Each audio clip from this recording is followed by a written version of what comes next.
Hi, everybody. Amanda Anderson here, Director of Marketing at Pira Consulting and co-host of the Hire Fire podcast. Today, I want to talk to you about a term that I hadn't heard prior to last week, and it's called second chance hiring, a practice I fully support. So sit back, relax, and enjoy.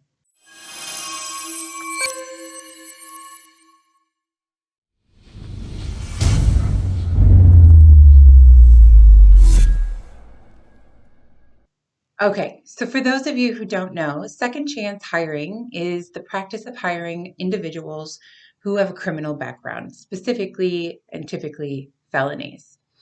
The reason this is important is it's a very large pool of individuals, often skilled as well. And when I read on the Stanford Social Innovation Review, they said that there were 19 million Americans, which includes 1 in 3 Black men, are people with these convictions. And so this is a massive amount of people.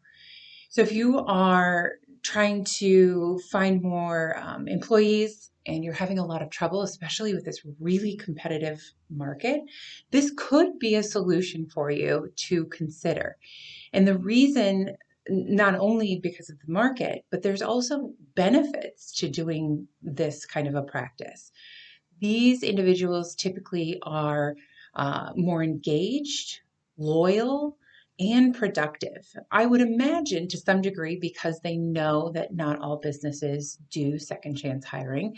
And plus, when you've been through something tough like that, I think you can really appreciate when someone takes a chance on you and when you get that second chance. The other thing is that they have found that there are lower turnover rates. I think that kind of goes hand in hand with the, engaged, loyal, and productive. They just don't leave as often as people without convictions. So that can also reduce some of your kind of hiring, training, and just employee costs. The other thing it can really do, especially for small businesses, is advance your diversity and inclusion initiatives.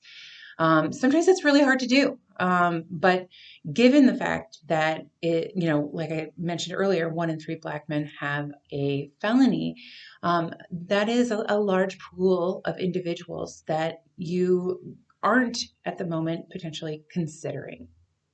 The other thing that they mentioned is that there is also a tax credit.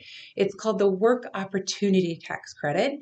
And the credit can be for up to 25% of their first year's wages. Now, take a look at your state. I don't know if that's state or federal. I would assume federal credit, but take a look into that if you're considering that as well. The whole point of this is really to include as many people in the pool that you are willing to consider so that you actually can find the best candidate for the job that you are hiring. So if you've got any stories of maybe you are a second chance hire or your company does this and you want to talk about it, I'd love to hear it in the comments. Like I said, I have only heard of the actual term just last week, so it's kind of new and interesting to me. So hope you enjoyed, and until next time, bye. Thank you for listening to the Hire Fire podcast brought to you by Pira Consulting. Check us out on LinkedIn, Facebook, Instagram, YouTube, or online at piraconsulting.com. That's PIRA consulting.com.